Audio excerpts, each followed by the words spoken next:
Chapter 8. In the 3rd year of the reign of King Belshazzar, a vision appeared unto me, even unto me, Daniel, after that which appeared unto me at the first. And I saw in a vision, and it came to pass when I saw, that I was at Shushan in the palace which is in the province of Elam. And I saw in a vision, and I was by the river of Ulai. Then I lifted up mine eyes and saw, and behold, there stood before the river a ram which had 2 horns, and the 2 horns were high, but one was higher than the other, and the higher came up last. I saw the ram pushing westward and northward and southward, so that no beasts might stand before him, neither was there any that could deliver out of his hand, but he did according to his will, and became great. And as I was considering, behold, an he-goat came from the west on the face of the whole earth, and touched not the ground. And the goat had a notable horn between his eyes. And he came to the ram that had 2 horns, which I had seen standing before the river, and ran unto him in the fury of his power. And I saw him come close unto the ram, and he was moved with choler against him, and smote the ram, and brake his 2 horns. And there was no power in the ram to stand before him. But he cast him down to the ground, and stamped upon him, and there was none that could deliver the ram out of his hand. Therefore the he-goat waxed very great, and when he was strong, the great horn was broken.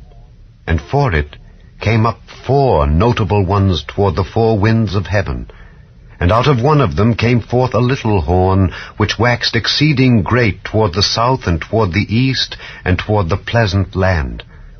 And it waxed great even to the host of heaven, and it cast down some of the host and of the stars to the ground, and stamped upon them. Yea, he magnified himself even to the prince of the host, and by him the daily sacrifice was taken away, and the place of his sanctuary was cast down. And an host was given him against the daily sacrifice by reason of transgression, and it cast down the truth to the ground, and it practiced and prospered. Then I heard one saint speaking, and another saint said unto that certain saint which spake, How long shall be the vision concerning the daily sacrifice and the transgression of desolation, to give both the sanctuary and the host to be trodden under foot? And he said unto me, Unto 2,300 days, then shall the sanctuary be cleansed. And it came to pass when I, even I, Daniel, had seen the vision and sought for the meaning, then, behold, there stood before me as the appearance of a man.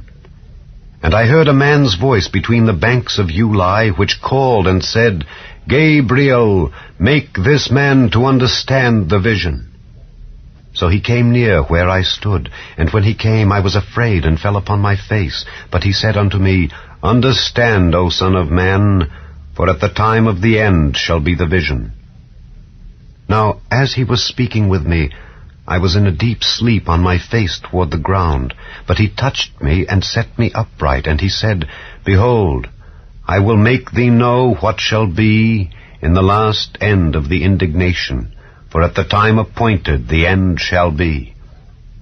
The ram which thou sawest having 2 horns are the kings of Media and Persia, and the rough goat is the king of Grecia, and the great horn that is between his eyes is the first king. Now that being broken, whereas 4 stood up for it, 4 kingdoms shall stand up out of the nation, but not in his power. And in the latter time of their kingdom, when the transgressors are come to the full, a king of fierce countenance and understanding dark sentences shall stand up, and his power shall be mighty, but not by his own power. And he shall destroy wonderfully, and shall prosper and practice, and shall destroy the mighty and the holy people. And through his policy also he shall cause craft to prosper in his hand, and he shall magnify himself in his heart, and by peace shall destroy many. He shall also stand up against the prince of princes, but he shall be broken without hand. And the vision of the evening and the morning which was told is true. Wherefore shut thou up the vision, for it shall be for many days. And I, Daniel, fainted and was sick certain days. Afterward I rose up and did the king's business, and I was astonished at the vision, but none understood it.